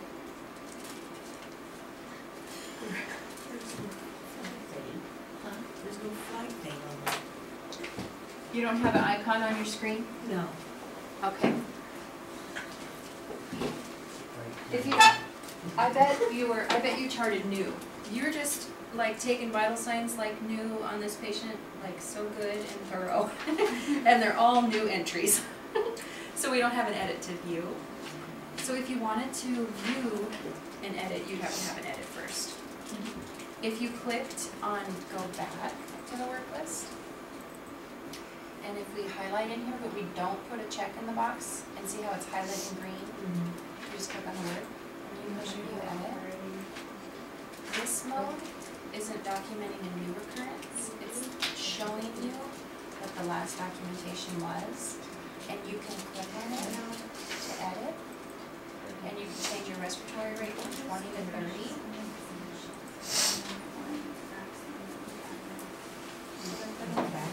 Highlight it and then push edit again. Sometimes you have to push edit twice. There, now it shows like you. Just like 30. Yeah. And then you hit enter. And now you're saved. You can save our edits. And now when you click on that last step bar, you'll have an icon. So you were just running in that room and taking those vital signs over and over, but we just wanted to show you that you can totally edit it without having to chart new all the time, okay? When you click on that icon with the notepad, it'll show you the old values. And then just chart it. So you can see it was 20, but you changed your mind and you edited it to 30. This is why I like, although I keep looking for this, because Jesus. So to get back from the work list from here, we just use the back button. It's the bottom right. And this takes us to the history. And from here we can get back to the work list by pushing back again.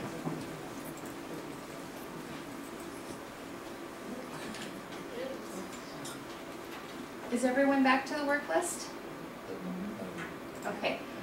I just want you guys to look up at my screen for this. I want to demonstrate to you that on these vital signs in that last done, which I really feel like it should be called view history, right? But last done, I can highlight this documentation occurrence and I can hit undo and save, and it's gone. It's gone forever. You'll never get it back no matter if you try and edit it or what. It'll show that I did it, it'll show that I edited it, and it'll show that I undid it, and it will not show in the patient's medical record other than here, that it was done and then revised and deleted.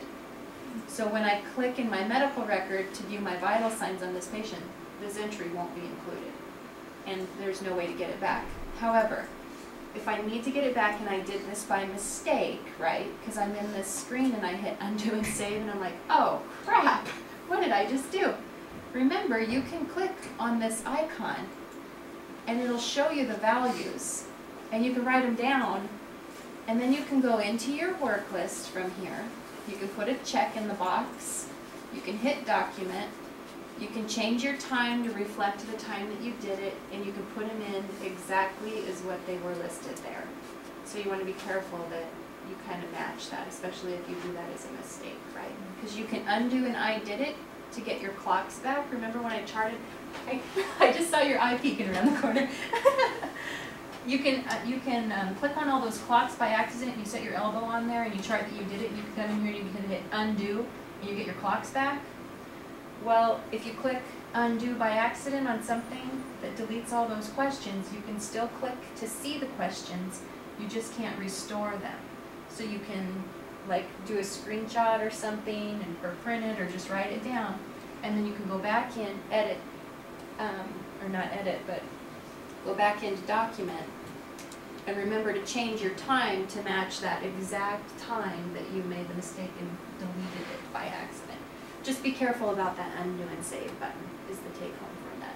It's very handy to fix mistakes, but it can also cause mistakes. So we just have to be aware of what those consequences are if we push the wrong button.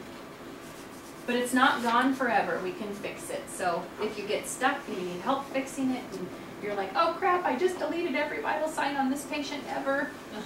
Okay, deep breath, we'll fix it. You know, we'll find a way. So we talked about what the work list shows, what the work list does. We've talked about how to document from the work list. We've talked a little bit about how to edit and where to view that information and how to fix some of our mistakes. So we've also talked about how the work list is very interactive with the plan of care. What's on the work list interacts directly with it.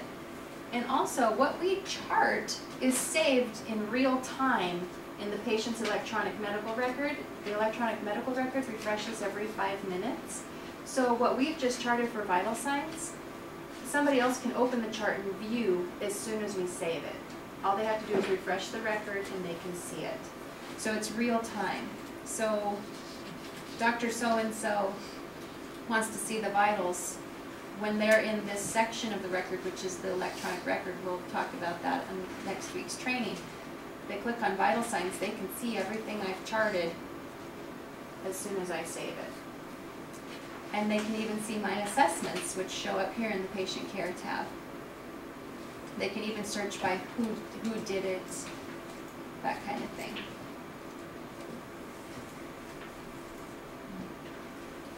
That's a lot of information about a work list in a short amount of time, right? Just a lot of information. On our outline, we are on page 3, and we've talked about this refresh footer button.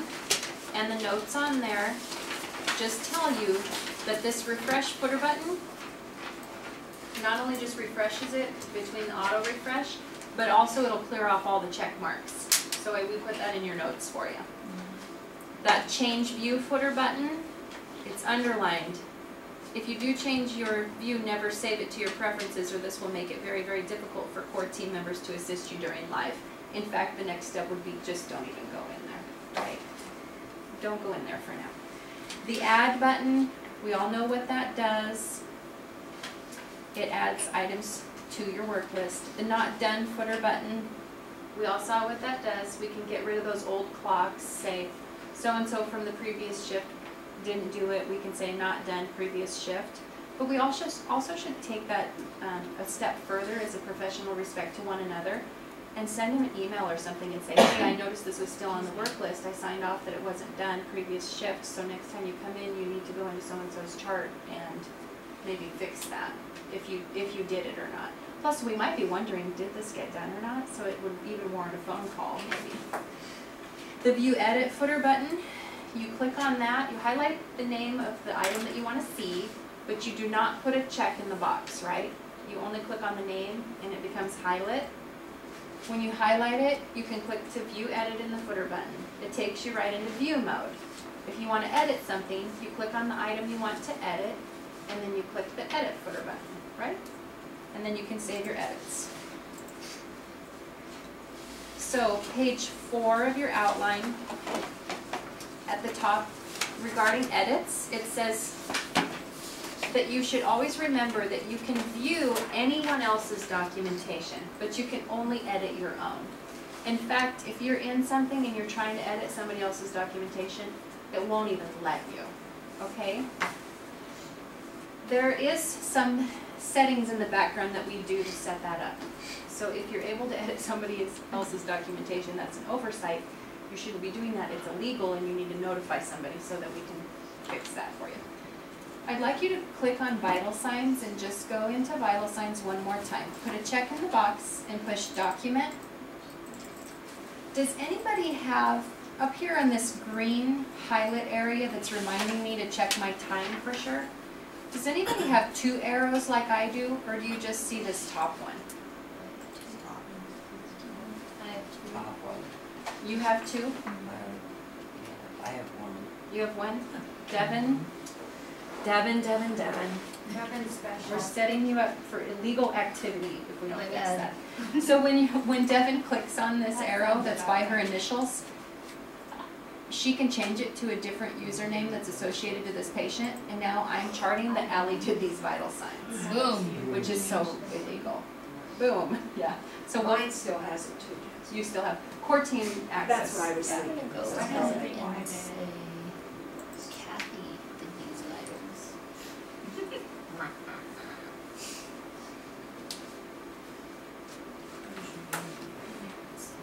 I don't know.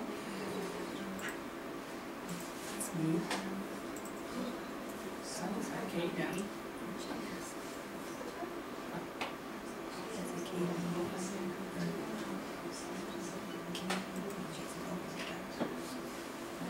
Well, you guys successfully survived vital signs, and that's your first questionnaire in Meditech, so it's kind of a big deal. That's great. It wasn't easy, there's a lot of changes in there, it's not like Healthland. But it's nice because it's very much integrated in the system. So when you guys clicked and opened up your vital signs again, did you notice that on your blood pressure and your pulse, it saved that location for you? So I said I took my blood pressure on my right arm. I came in to document a new one. It saved it. If I took it in the left arm and I need to change that, I can click, see the box below that says new blood pressure location? When I click on that, now I can pick the other side. When I come back in and document it the next time, I can say, did I do it in the right or did I do it on the left, and fill out the appropriate box. So it'll save it from time to time. And it'll also save it for any user in the future. So a patient likes, we usually take it in the right arm, it's always there. If you didn't happen to take it in the right arm, you can change it. The list will get bigger and bigger, and you could actually have a list of blood pressure items as long as this list that's available to pick from, so it'll save it from time to time. See where it is.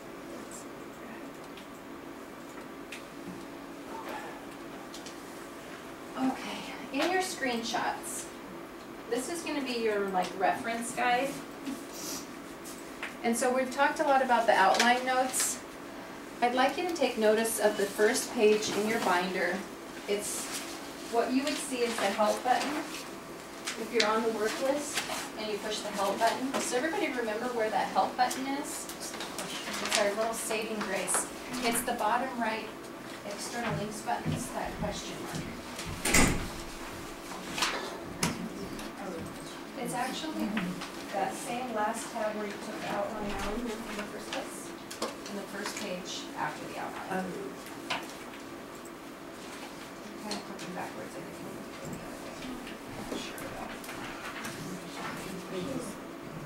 Okay, so free texture frequencies, you were going the right way. Click through your pages from the other direction that you're going. 4 pages.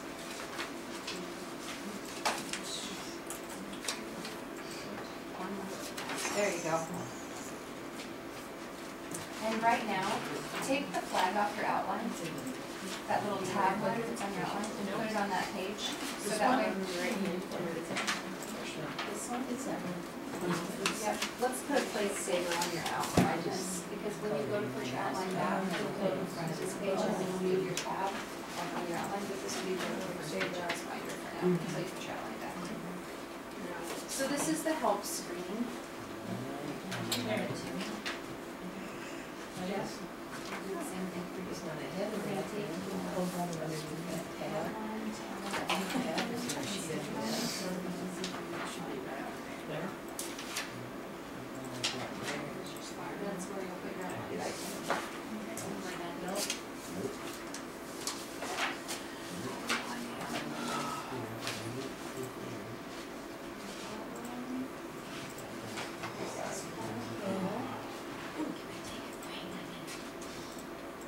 We're gonna take this tab off of your outline, that orange tab.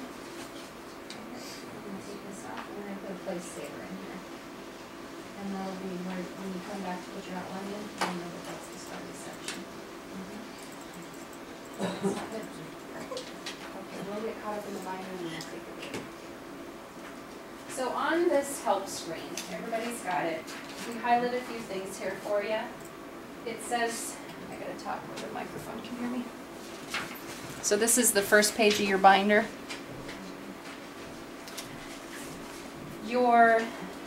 You should have it highlighted that it says click the table cells to select an item for documentation, right? It shows a check in the box. So just so that you have some notes on that. And then also, the next thing that's highlighted on the right says click the last done column to view the item history. And I made a little note on there that it's nice for editing. And it has a little arrow that points to that last done column. So just remember where that is. You can click these cells to schedule items for another day on those outcomes. When you click on it, you can adjust your care plan, the target dates for outcomes. The footer buttons of view, edit, and document should be highlighted on your handout. And it just says that the view or edit interventions or outcomes is available. And that's how you would click to document an original occurrence or edit an old one. Now remember, to edit the old one, you do not put a check in the box. And I did not write that on your help bar. So if you find yourself getting stuck on those checks and you're not able to edit, then you might want to put a note in there. Then the last thing is to add more items to this care plan or treatments. That's that add footer button. That's how we got that standard of care on there right away. Go ahead and turn the page. You have this colored screenshot of what the work list looks like. And notice that the only thing checked off to include is interventions. And so all we see is interventions. Does everybody notice that? The only thing that looks checked off at the top.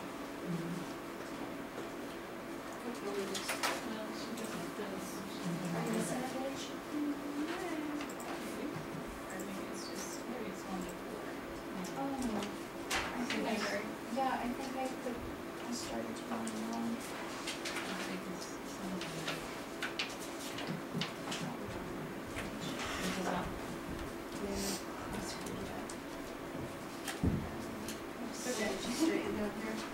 Looks really close. Yeah, it does. But it's not right there. This is your phone care.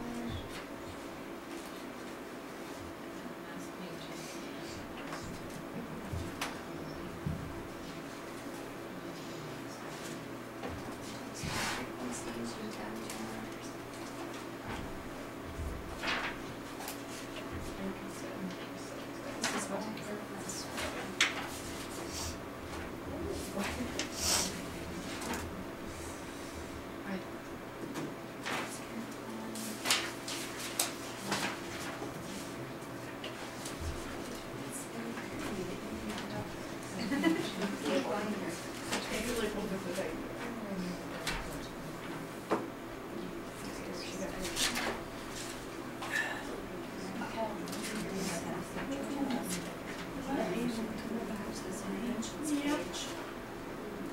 For you, you're missing this page. Let's see if I can steal one for you. So I'm gonna grab it and then we'll put your flag on this. I'm glad though. You're close.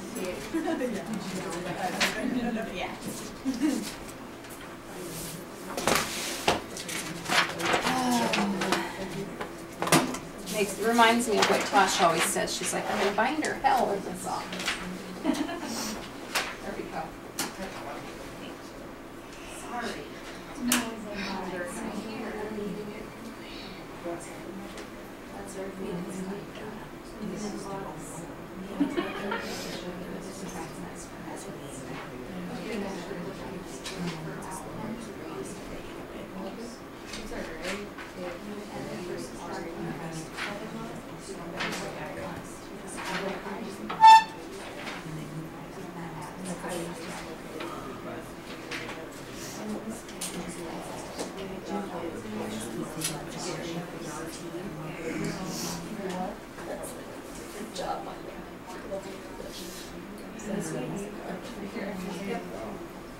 So after that interventions page, turn the page one more in your binder. And your page should look like this. It's just a black and white screenshot. Everybody's got it?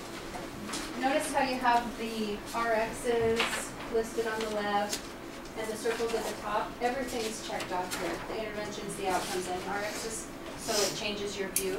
So if you don't want to see those meds on your work list, you could just uncheck the meds box, right? One more time. Now, because there wasn't a nice help button that explains all these different Meditech columns, other than the first page that we talked about, I've written some notes. Everybody has this, right? I think. Okay. So this is all about how the columns sort. Oh, I better show the camera. This is the page in your binder. You can click certain areas to sort those columns. So this is a nice review of the things that we've already accomplished and done. So the A's, the AOs, the I's, the IOs. When you click in that blank area above, it'll sort those columns. There's a note on here that you can click on the intervention area to show the interventions. There's a note by the care item that you can click here to sort by alphabetical order. Do you see the arrow that points to the clipboard with the check mark? You can click to arrange the work list identical to the care plan. Okay.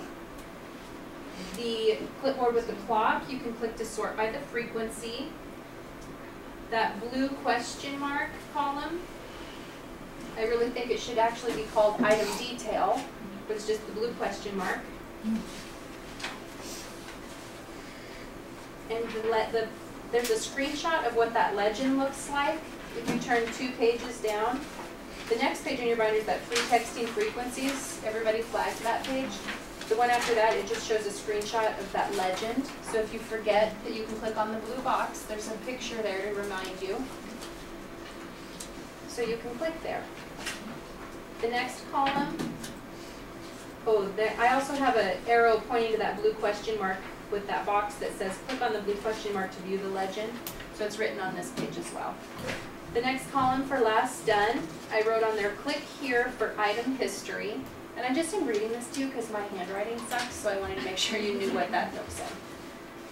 And then those next columns, it's a square around Wednesday, January 16th at 0400. Click here to select all clocks in this time column. There's a note in the middle of the page that points to the frequency of Q72 hours. And that says click on the frequency to edit or change it. And then there's one note on the bottom that points to the box with the I in it. And you can click those boxes to further view details or instructions for this item. So those items that have P's and I's and A's, that extra information is important to the care of the patient, so you're going to want to review that when you're documenting things. You're going to want to click on those kind of items. Turn the page, everybody has free texting of frequencies. Everybody remembers that .PRN doesn't generate a clock, nor does .10 a.m. 10 a.m. clock, .10 a.m. no clock. Next page is that screenshot about the legend. So you have that picture for reference. The next screenshot looks like this, and you see I have a whole bunch of check marks in a row for the item of vital signs. And I have a note at the bottom, interventions and outcomes are selected to show. And then notice that you can select many times to document against all at once. However, you'll get a message to notify you that you can't document against a future occurrence. Remember when we were playing with that clock and we were trying to get it, we're trying to cheat it into letting this document in the future, and there's just no way, no how. The next 2 screenshots show what happens when we click on all of those clocks to try and document in the future, and notice how they all have my now time in there. I clicked on the now column and it says 2050, and then I clicked on all those other vital signs to document in the future. And remember how it puts it all to the now time, even though it was scheduled for 4 hours down the road? So you can technically document on a future clock, but it'll say that you're doing it right now at this hour. So it's a reminder. The next page, just as a reminder that you'll get the error message, you can't change the time to the future. So I'm documenting at the now time of 2050, trying to change it to 2200, and it won't let me. Next page in your binder is the picture of a work list for Spike Humberding, and I've circled the today at 2000 column. But if you click on that header, it'll check all of the clocks in that column. And then on the now column, I have a note, multiple interventions can be documented at the same time. All you have to do is put a check mark in those boxes. I'd like to show you on my screen multiple interventions at the same time, and I'd like you to follow along. Oh, bathroom break. I promised a bathroom break and I didn't follow through on it. So we're caught up in our binder. If anybody needs a break, time to take one.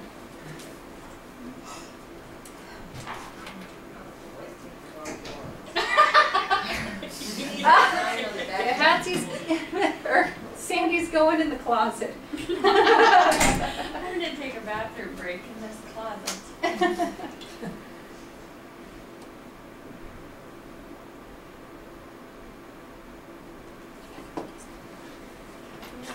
Did you order pizza, Tasha? I did. Pizza will be here at 11. I did not order pop.